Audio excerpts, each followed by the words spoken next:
한국 대중이 놀랐던 건 집값이 아니었다.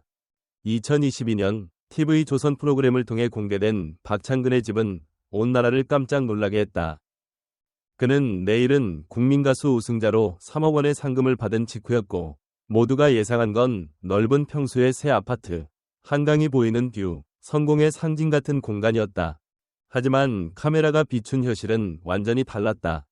서울의 오래된 다세대 주택, 엘리베이터조차 없는 4층, 13평 남짓한 2개의 방과 작은 거실, 그리고 빛이 드문 계단. 그곳이 바로 박창근의 집이었다. 화려한 스포트라이트 뒤에서 그가 택한 현실은 놀라우리만치 소박했다. 그러나 그 소박함 속에서 시청자들은 오히려 더 큰 울림을 느꼈다. 그날의 화면은 단순한 예능 장면이 아니었다. 오래된 목재문을 열고 들어선 카메라는 박창근의 삶 그 자체를 보여주는 다큐멘터리 같았다. 거실 한켠에는 달아진 기타 5대, 오래된 책 몇 권, 그리고 빛이 스며드는 창문 앞에는 낡은 식탁 하나가 놓여 있었다. 그 식탁은 팬이 선물한 물건이라고 했다. 팬이 방송을 보고 오래된 제 밥상을 보고 새로 보내주셨어요. 저는 그걸 지금도 그대로 쓰고 있습니다. 그의 말투는 담담했지만 그 속에는 관계의 따뜻함이 녹아 있었다. 그에게 집은 단순한 주거 공간이 아니었다. 작곡과 연습, 휴식과 성찰이 공존하는 삶의 리듬이었다. 누군가에게는 좁아 보였을 그 공간이 박창근에게는 창작의 중심이자 마음의 쉼터였다. 사람들은 흔히 말한다. 성공하면 더 좋은 차, 더 넓은 집, 더 비싼 옷으로 자신을 포장한다고. 그러나 박창근은 정반대의 길을 택했다. 그는 상금으로 집을 바꾸지 않았다. 오히려 지금 이 공간이 제일 편하다며 웃었다. 그가 말하는 편안함은 물리적인 안락함이 아니라 자기 자신을 잃지 않는 편안함이었다. 저는 이 집이 좋아요. 제 음악이 자라는 공간이에요. 그 말 한마디에 그의 23년 인생이 고스란히 담겨 있었다. 박창근의 무명 시절은 길었다. 1999년 첫 앨범 안티미토스를 내고 스스로 앨범을 들고 대학가를 돌며 팔던 시절. 그는 외부자로 불렸다. 대중과 일정한 거리를 두고 음악의 본질에 집중하는 삶이었다. 그 시간은 외로웠지만 그 외로움 속에서 그는 자신만의 목소리를 만들어냈다. 그의 노래는 화려하지 않지만 진심이 있었고 그의 가사는 현란하지 않지만 진실했다. 화려함이 아니라 내가 버텨온 시간들이 음악이에요. 그의 이 말은 단순한 수사가 아니라 진짜였다. 그의 집 곳곳에는 시간의 흔적이 있었다. 바닥에 스크래치, 낡은 커튼, 다른 기타줄. 그 모든 것이 그가 살아온 인생의 기록이었다. 박창근의 집은 단순한 공간이 아니라 하나의 메시지였다. 그는 집이라는 물리적 공간 안에서 절제와 감사의 철학을 증명하고 있었다. 그가 매일 오르내리는 4층 계단은 불편하지만 그에게는 하루의 리셋 버튼이었다. 숨이 차오를 때마다 초심이 떠올라요. 그에게 집은 편애보다 성찰의 공간이었다. 그의 집에는 냉장고보다 기타가 많았고 TV보다 노트와 펜이 더 가까이 있었다. 그것이 그의 삶의 구조이자 작곡 시스템이었다.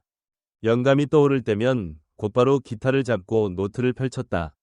그의 공간은 창작을 위한 구조적 설계였다. 그의 철학의 뿌리는 가족에게 있다. 특히 어머니. 사업 실패로 어려워진 가정, 그리고 그 속에서 묵묵히 버틴 어머니의 모습은 그의 마음에 깊이 새겨져 있다. 어릴 때는 가난이 부끄러웠어요. 하지만 지금은 그때의 기억이 저를 버티게 해줍니다. 그는 성공 후에도 가장 먼저 바꾼 게 부모님의 생활이었다. 자신을 위한 소비보다 부모님을 위한 지출을 늘렸다. 효도는 말이 아니라 구조예요. 제가 작게 사는 이유도 부모님을 더 크게 돕기 위해서예요. 그의 삶은 단순히 절약이 아니라 우선순위의 재정이었다. 그의 집은 13평, 그러나 그 공간이 던지는 울림은 130평짜리 강남 아파트보다 컸다. 그 이유는 단순하다. 그는 성공을 확장이 아니라 지속으로 정의했다. 물질적 성공 대신 정신적 안정과 창작의 순환을 택한 것이다. 성공이란 내가 원하는 리듬을 지키는 것. 박창근의 이 말은 많은 사람들의 마음을 움직였다. 공허한 부나 명예보다 나답게 사는 용기가 진짜 성공이라는 메시지였다. 그는 한때 자신을 익명이라 불렀다.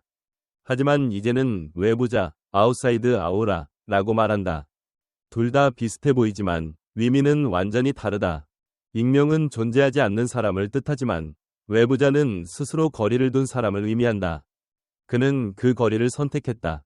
화려한 스포트라이트보다는 진심이 닿는 어둠을 택했다. 그리고 그 어둠 속에서 오히려 더 밝은 빛을 만들어냈다. 2021년 국민가수 우승 이후 그의 이름은 대중의 입에서 다시 오르내렸다. 하지만 그는 여전히 같은 공간에서 같은 자세로 같은 음악을 만들고 있었다. 성공은 저를 바꾸지 않았어요. 저는 여전히 그때의 박창근입니다. 그의 삶은 단지 소박함의 미학이 아니다. 그것은 철저히 계산된 구조, 자신과 가족, 그리고 음악을 위한 최적의 시스템이다. 적은 고정비, 낮은 부담, 그리고 높은 몰입. 그의 작은 집은 경제적이면서도 창의적인 공간이었다. 크게 살기보다 오래 노래하고 싶어요. 그 말은 단순한 다짐이 아니라 살아있는 선언이었다. 사람들은 여전히 묻는다. 그렇게 성공했는데 왜 그 집에 살아요? 박창근은 웃으며 대답한다. 이 집이 제 리듬이에요. 여기가 제 음악의 중심이에요. 결국 대중이 느꼈던 충격의 본질은 가격이 아니라 사람이었다.